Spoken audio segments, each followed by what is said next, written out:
Hello everyone, जय हिंद। Welcome to my channel KC nursing classes. आज हम इस बुक से मिडवाइफरी का 9वां वीडियो बनाएंगे। इससे पहले मैं 8 वीडियो बना चुकी हूं। अगर आप लोग नहीं देखें तो प्लेलिस्ट में जाकर ज़रूर देख लें। यह कॉम्पिटिटिव हैंडबुक ऑफ नर्सिंग है और इस बुक में नर्सिंग के किसी भी एग्ज़ाम के प्रीवियस ईयर क्वेश्चंस दिए गए हैं। तो यह वीडियो मैं नर्सिंग का जो अभी पोस्ट आया है नर्सिंग सुपरिटेंडेंट का रेलवे में, उसके लिए बना रही हूँ।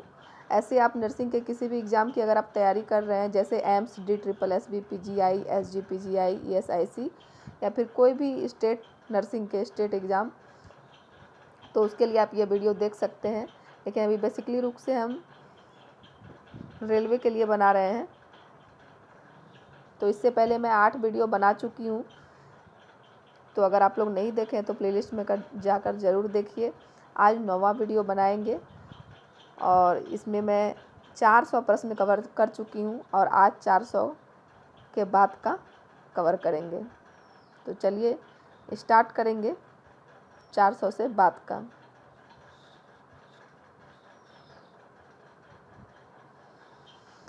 तो आज का हमारा प्रश्न होगा 401 नंबर से।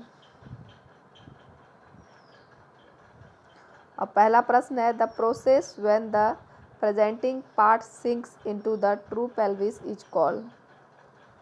The process when the presenting part sinks into the true pelvis is called lightning. Option number D इसका सही उत्तर हो जाएगा। और यह प्रश्न देखिए एम्स पटना नर्सिंग ऑफिसर 2020 में पूछा गया है और DSSB नर्सिंग ऑफिसर 2019 में।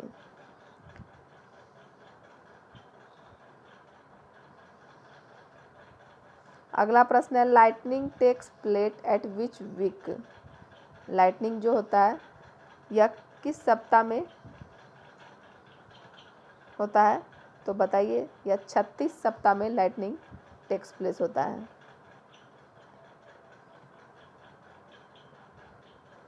लाइटनिंग क्या होता है? लाइटनिंग होता है इंगेजमेंट से तात्पर्य फीटल प्रेजेंटिंग पार्ट के सबसे बड़े डायमीटर का पेल्विक इनलेट में प्रवेश करना होता है और इसके कारण में माँ रिलीफ का सेंस महसूस करती है, इसलिए इसे लाइटनिंग कहा जाता है। इंगेजमेंट के लिए या लाइटनिंग के लिए। और यह कितने सप्ताह में होता है? यह 36 सप्ताह में देखने को मिलता है।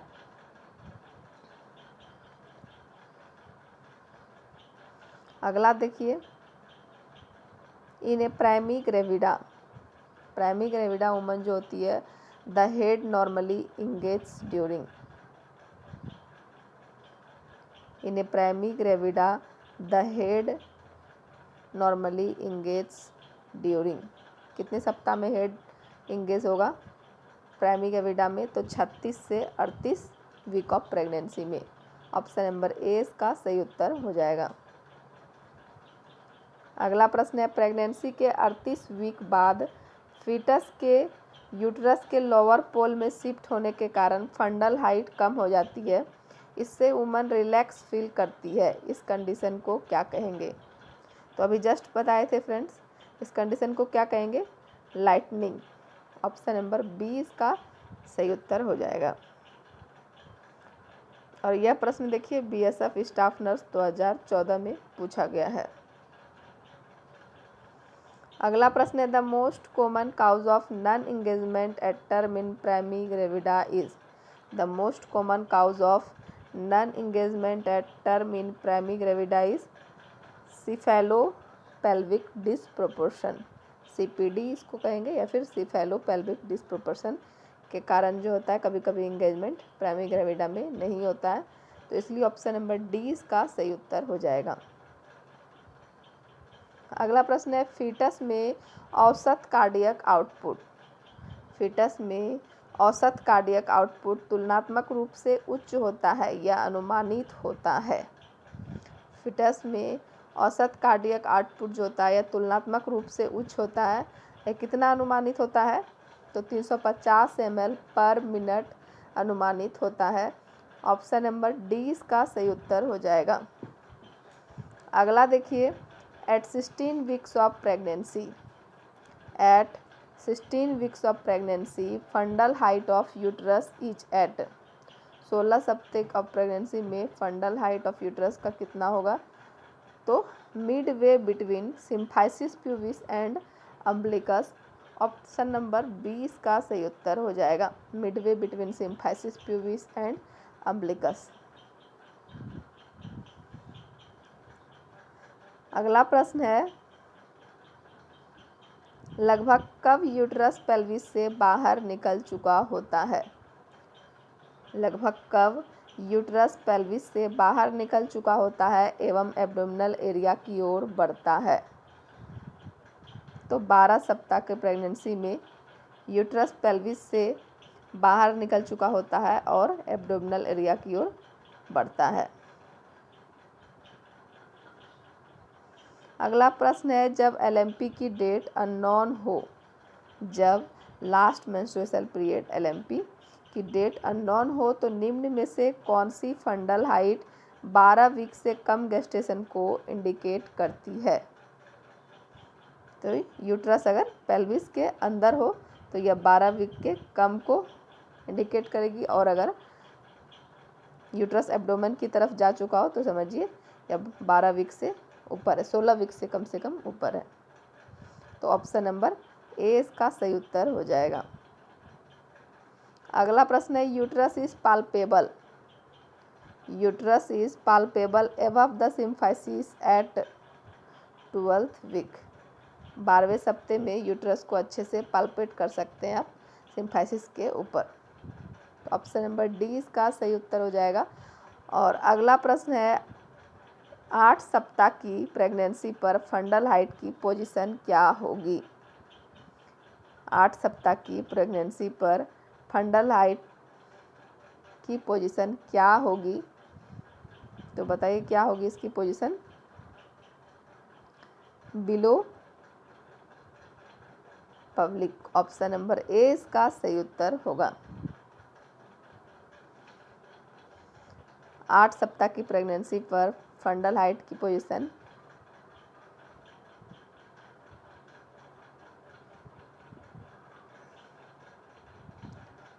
बिलो पब्लिक होगी। ऑप्शन नंबर पब्लिक या प्यूबिक होगा, इस जगह पब्लिक नहीं होना चाहिए। ऑप्शन नंबर ए इसका सही उत्तर हो जाएगा।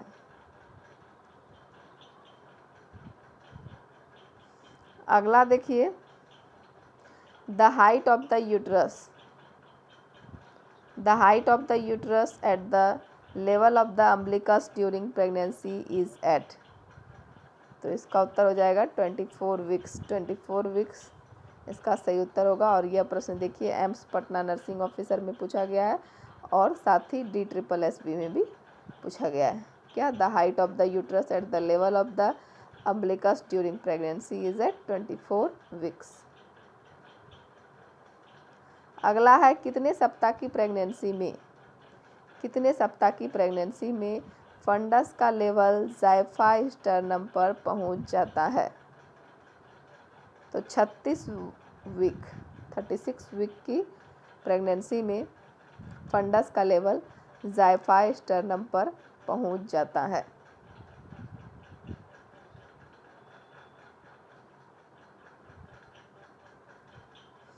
अगला है,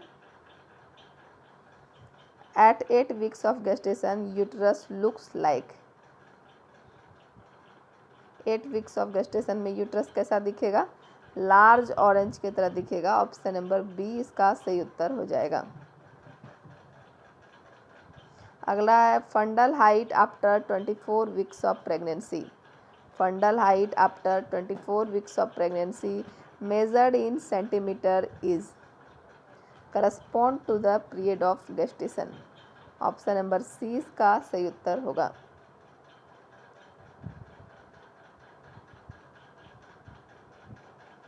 अगला प्रश्न है, during antenatal assessment. During antenatal assessment the nurse records the following finding.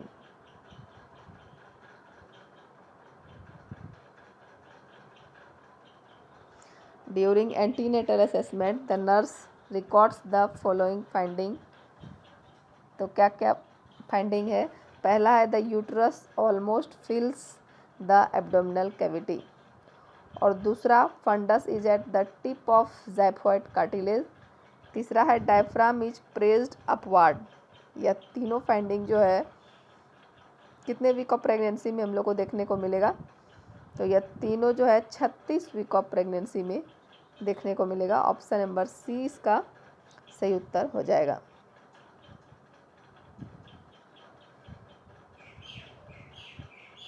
अगला प्रश्न है, एक 8 सप्ताह की गर्भवती महिला नर्स से पूछती है कि वह FHR को कब सुन सकती है। नर्स जब जवाब देती है, डॉपलर अल्ट्रासाउंड द्वारा फीटल हार्ट बीट कम से कम निम्न में से कितने सप्ताह की प्रेगनेंसी पर सुनी जा सकती है। इसका ऑप्शन देखिए यहाँ पे है। तो कितने सप्ताह में सुनी जा सकती है? कम से कम 8 सप्ताह में सुनी जा सकती है। ऑप्शन नंबर बी इसका सही उत्तर हो जाएगा।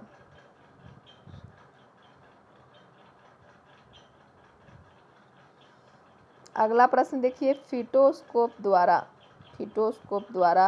FHR को निम्न में से कम कब अस्कल्टेट किया जा सकता है। तो कम से कम 20 वीक्स गेस्टेशन में फीटोस्कोप द्वारा FHR अस्कल्टेट किया जा सकता है। ऑप्शन नंबर डी इसका सही उत्तर हो जाएगा। अगला प्रश्न है, कोई स्टेथोस्कोप की हेल्प से फीटल हार्ट साउंड को गेस्टेशन के कितने वीक्स पर सुन सकता है। तो 20 वीक्स पर सुन सकता है। ऑप्शन नंबर बी इसका सही उत्तर होगा। अगला है, fetal heart sound can be detected using a Pinard stethoscope between कितने वीक में? 22 से 24 सप्ताह। ऑप्शन नंबर सी इसका सही उत्तर हो जाएगा।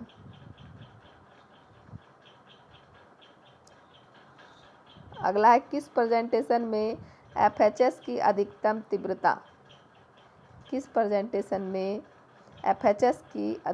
तीव्रता का बिंदु अम्बिलिकस के लेवल पर होता है। तो ब्रीच प्रेजेंटेशन जब होगा तो FHS की अधिकतम तीव्रता का बिंदु जो होगा अम्बिलिकस के लेवल पर होता है।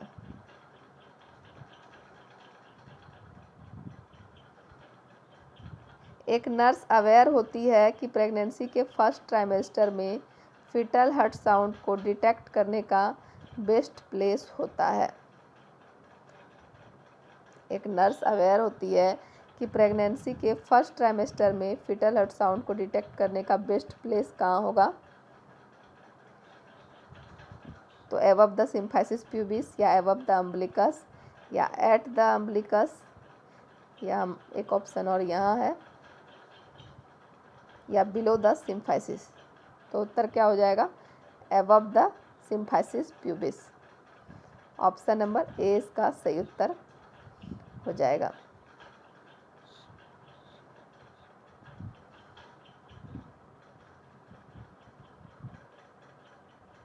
तो उम्मीद करते हैं कि वीडियो आप लोग को पसंद आ रहा होगा।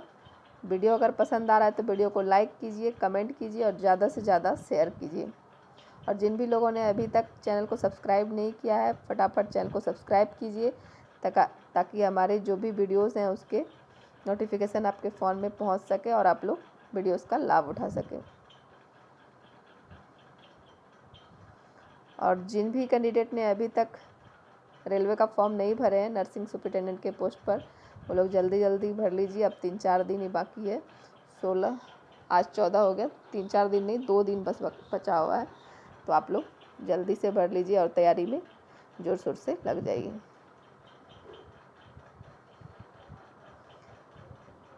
इसके साथ ही अगला प्रश्न है, which laboratory test is essential during pregnancy.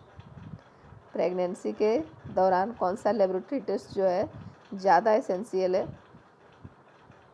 तो इसका उत्तर हो जाएगा all of the above. Haemoglobin भी एसेंशियल है, urine test for albumin and sugar, and blood group and RH factor. ये तीनों प्रेगनेंसी के लिए, ये तीनों जो लेबोरेटरी टेस्ट है बहुत ही आवश्यक है। अगला प्रश्न है the essential blood investigation. The essential blood investigation to be done for pregnant women during antenatal period. The essential blood investigation to be done for pregnant women during antenatal period is कौन कौन सा? Haemoglobin, VDRL, HIV, blood group and RH factor. Option number 20 का सही उत्तर हो जाएगा।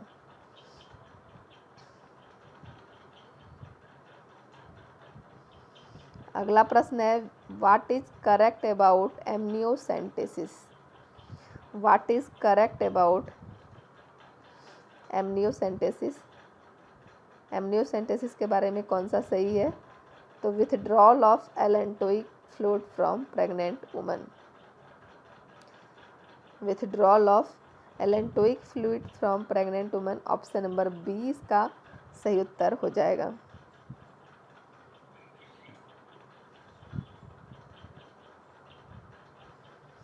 अगला प्रश्न है प्रेगनेंसी के प्रथम 3 महीने में एमनियोसेंटेसिस नहीं करना चाहिए, क्यों? तो क्यों नहीं करना चाहिए? There are more chances of infection, there is not enough amniotic fluid and chances of damage of fetus. Pregnancy के प्रथम 3 महीने में एमनियोसेंटेसिस इसलिए नहीं करना चाहिए, तो इसलिए उत्तर हो जाएगा option number D, all of the above. यह तीनों ऑप्शन जो है इसका उत्तर होगा, तो इसलिए उत्तर है all of the above. Infection के चांस रहेंगे और प्रथम 3 महीने में इनफ एमनियोटिक फ्लूइड भी नहीं रहता है और chances of damage of fetus, तो इसलिए उत्तर हो जाएगा ऑप्शन नंबर डी। अगला है गेस्टेशन के 14 वीक से पहले एमनियोसेंटेसिस टेस्ट नहीं करना चाहिए, क्योंकि गेस्टेशन के 14 वीक से पहले एमनियोसेंटेसिस इसलिए नहीं करना चाहिए क्योंकि amniotic fluid is not enough. Option number C इसका सही उत्तर हो जाएगा।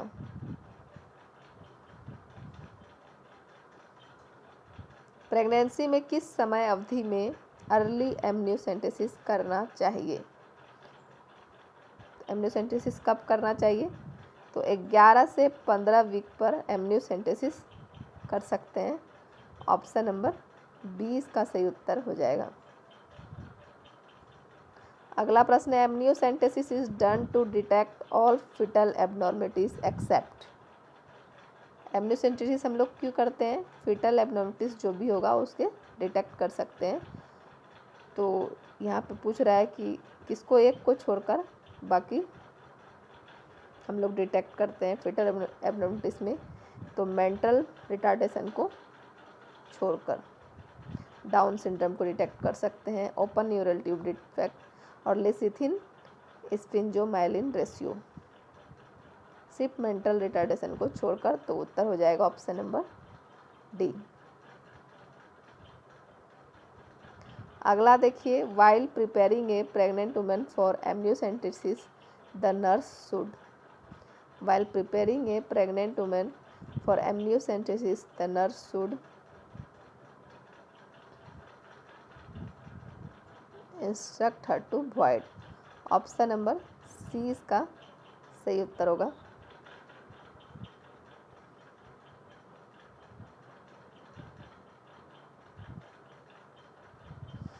अगला प्रश्न है अल्फा फिटोप्रोटीन। अल्फा फिटोप्रोटीन का उच्च स्तर होना किसको डायग्नोज करता है? हिपाटोमा को डायग्नोज करता है। ऑप्शन नंबर सी इसका सही उत्तर होगा। अल्फा फिटोप्रोटीन हिपाटोमा को डायग्नोज करता है।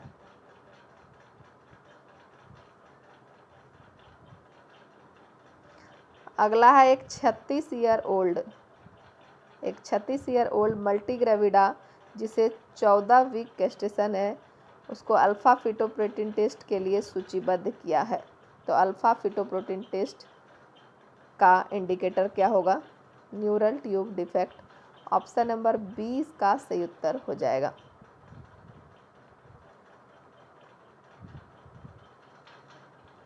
अगला देखेंगे, निम्न में एक के अलावा सभी में मैटरनल सीरम अल्फा फिटोप्रोटीन। निम्न में एक के अलावा सभी में मैटरनल सीरम अल्फा फिटोप्रोटीन बढ़ा हुआ होता है। किस एक के अलावा? डाउन सिंड्रोम के अलावा। बाकी multiple pregnancy, open neural tube defect और आरएच आइसोइम्यूनाइजेशन तीनों में मैटरनल सीरम अल्फा फिटोप्रोटीन बढ़ा हुआ होता है, सिर्फ डाउन सिंड्रोम के अलावा। तो ऑप्शन होगा ऑप्शन नंबर डी। अगला प्रश्न है, नर्स को क्या आंसर देना चाहिए यदि मदर पूछती है कि इसका क्या मतलब है यदि उसका मैटरनल सीरम अल्फा फिटोप्रोटीन 35 mg/ml है। तो नर्स को क्या आंसर देना चाहिए? It is abnormal. अगर मैटरनल सीरम अल्फा फिटोप्रोटीन 35 mg/ml होगा तो यह नॉर्मल नहीं है, इट इज़ एबनॉर्मल। नर्स को, मदर को यही आंसर देना चाहिए।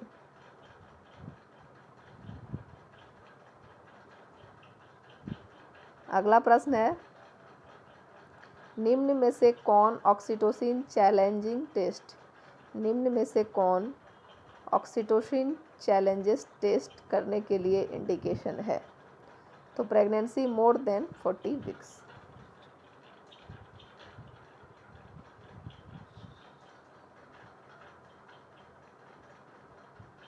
अगला देखिए, प्रेग्नेंट क्लाइंट के लिए एक कॉन्ट्रैक्शन स्ट्रेस टेस्ट किया जाना चाहिए।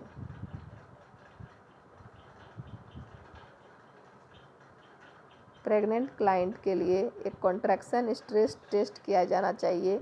क्लाइंट नर्स से टेस्ट के बारे में जानना चाहता है। नर्स क्लाइंट को बताएगी कि the uterus is stimulated to contract by the use of small amount of oxytocin और बाय निपल स्टिमुलेशन।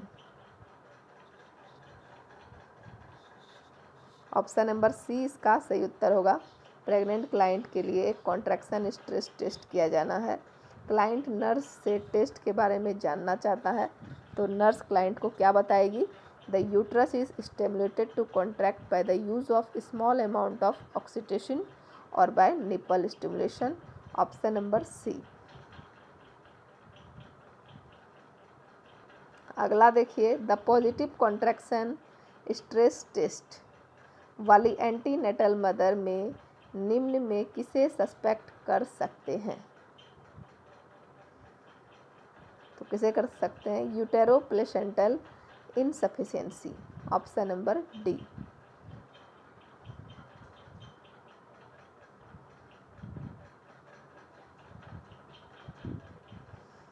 तो वीडियो कैसा लग रहा है? उम्मीद कर रहे हैं कि वीडियो आप लोग को पसंद आ रहा होगा। वीडियो अगर पसंद आ रहा है तो वीडियो को लाइक, कमेंट और शेयर करना नहीं भूलिए। लाइक कमेंट करते रहिए और चैनल को सब्सक्राइब भी कीजिए ताकि हमारे वीडियोस का नोटिफिकेशन आपके पास पहुंच सके। अगला प्रश्न देखेंगे, गर्भवती महिला में नॉन स्ट्रेस टेस्ट। गर्भवती महिला में नॉन स्ट्रेस टेस्ट रिएक्टिव होने पर एक नर्स की प्रायोरिटी एक्शन क्या होगी? गर्भवती महिला में नॉन स्ट्रेस टेस्ट रिएक्टिव होने पर एक नर्स की प्रायोरिटी एक्शन क्या होगी? No need of any action since baby is healthy. कोई एक्शन नहीं होगा जब तक बच्चा स्वस्थ है। अगला देखिए, NCT is said to be normal if there are, NST is said to be normal if there are 2 or more FHR acceleration in a 20-minute period। Option number A इसका सही उत्तर हो जाएगा। अगला है, एक एनएसटी को एक प्रेग्नेंट मदर के लिए प्रेस्क्राइब करने पर नर्स वुमन को प्रोसीजर के बारे में इन्फॉर्म करती है। तो नर्स बताएगी, नर्स क्या बताएगी? नर्स बताएगी an ultrasound transducer that records fetal heart activity is secured। An ultrasound transducer that records fetal heart activity is secured over the abdomen where the fetal heart sound is heard most clearly। Option number C इसका सही उत्तर हो जाएगा।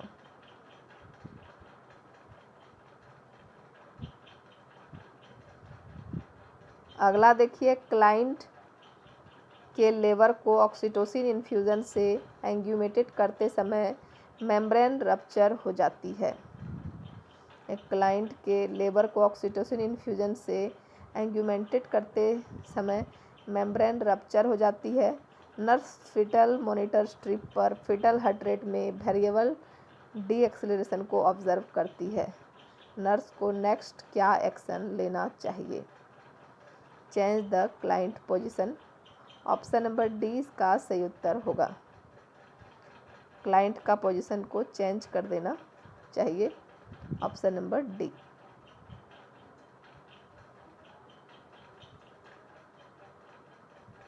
अगला है fetal heart rate में periodic acceleration. Fetal heart rate में periodic acceleration observe करने पर नर्स द्वारा की जाने वाली सबसे उचित एक्शन क्या होगा? सबसे उचित होगा document findings and inform mother about babies wellbeing, option number D.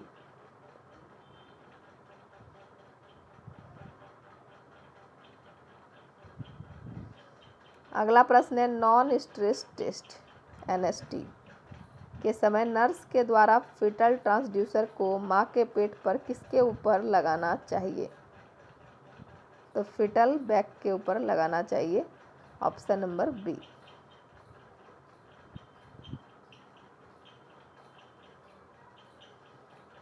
आगे देखेंगे, पिक्चर को देखकर आइडेंटिफाई करो कि लेबर रूम में प्रायः किया जाने वाला कौन सा प्रोसीजर है। यह फोटो देखिए और यह कौन सा प्रोसीजर है? तो एनएसटी है, ऑप्शन नंबर ए।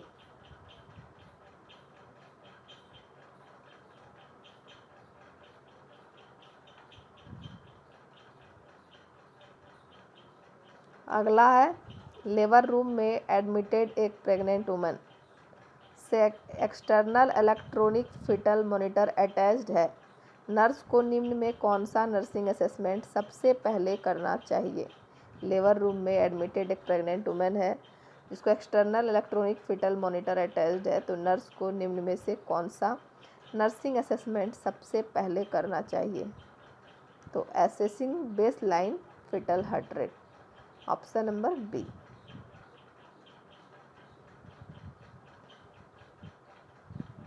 निम्न में एक के अलावा सभी को फीटस के क्रोमोसोम एनालिसिस निम्न में एक के अलावा सभी को फीटस के क्रोमोसोम एनालिसिस का निर्धारण करने के लिए उपयोग किया जाता है। तो किस एक के अलावा? तो फीटल अम्बिलिकल डॉपलर वेलोसिमेट्री के अलावा बाकी एमनियोसेंटेसिस, कोरियोनिक वायरलेस सैंपलिंग और परक्यूटेनियस अम्बिलिकल ब्लड सैंपलिंग, यह तीनों जो होता है, तीनों में फीटस के क्रोमोसोम एनालिसिस के लिए निर्धारण के लिए उपयोग करते हैं सिर्फ ऑप्शन नंबर डी के अलावा, फीटल अम्बिलिकल डॉपलर वेलोसिमेट्री के अलावा। तो क्या होगा? ऑप्शन नंबर डी इसका सही उत्तर हो जाएगा।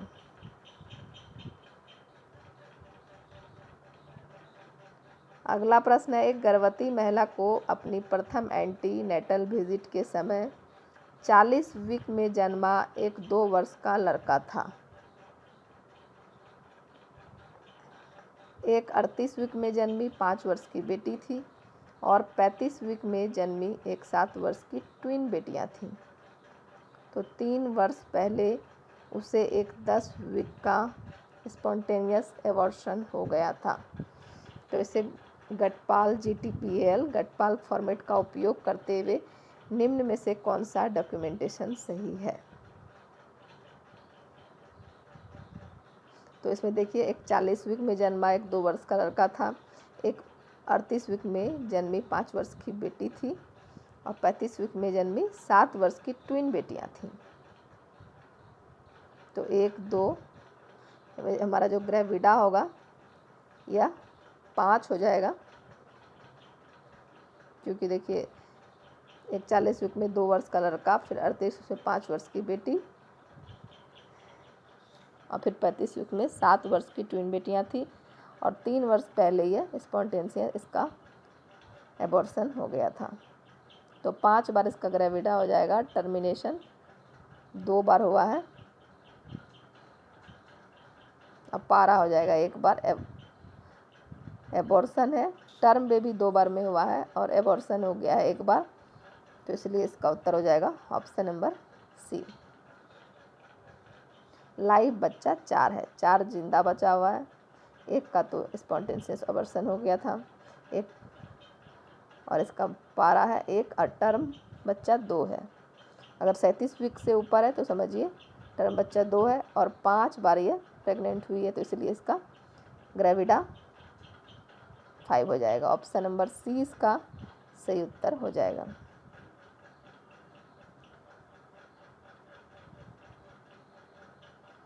अगला भी सेम उसी तरह बनाएंगे। अगला प्रश्न भी है, मिसेस पूनम पहली बार प्रेग्नेंट थी या पहली बार प्रेग्नेंट थी और 35 वीक पर एक एलाइव बेबी को डिलीवर किया।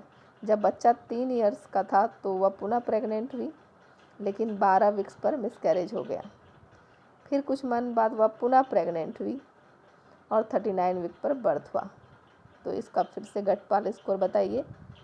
तो यह 3 बार प्रेग्नेंट हुई है, तो इसका ग्रेविडा क्या होगा, 3 बार हो जाएगा। और टर्म बेबी इसका 1 बार है, क्योंकि पहला जो है यह 35 वीक पर हुआ था, तो यह टर्म बेबी नहीं हुआ। 37 वीक के ऊपर होता है तभी टर्म बेबी होता है। तो ये 39 वीक वाला टर्म बेबी है। तो टर्म इसका 1 बार हुआ है और 3 बार गर्भवती हुई है। पारा 1 हो गया और एबॉर्शन 1 बार हुआ है, और लाइव इसके 2 बच्चे हैं। तो ऑप्शन नंबर ए इसका सही उत्तर हो जाएगा। अगला है लेसिथिन स्फिंजोमाइलिन। लेसिथिन या स्फिंजोमाइलिन अनुपात किसका भरोसेमंद सूचक है? तो बताइए किसका भरोसेमंद सूचक होगा? लेसिथिन या स्फिंजोमाइलिन किसका रिलायबल इंडिकेटर होगा? तो ऑप्शन नंबर 20 का सही उत्तर होगा फीटल मैच्योरिटी। ऑप्शन नंबर 20 का सही उत्तर हो जाएगा।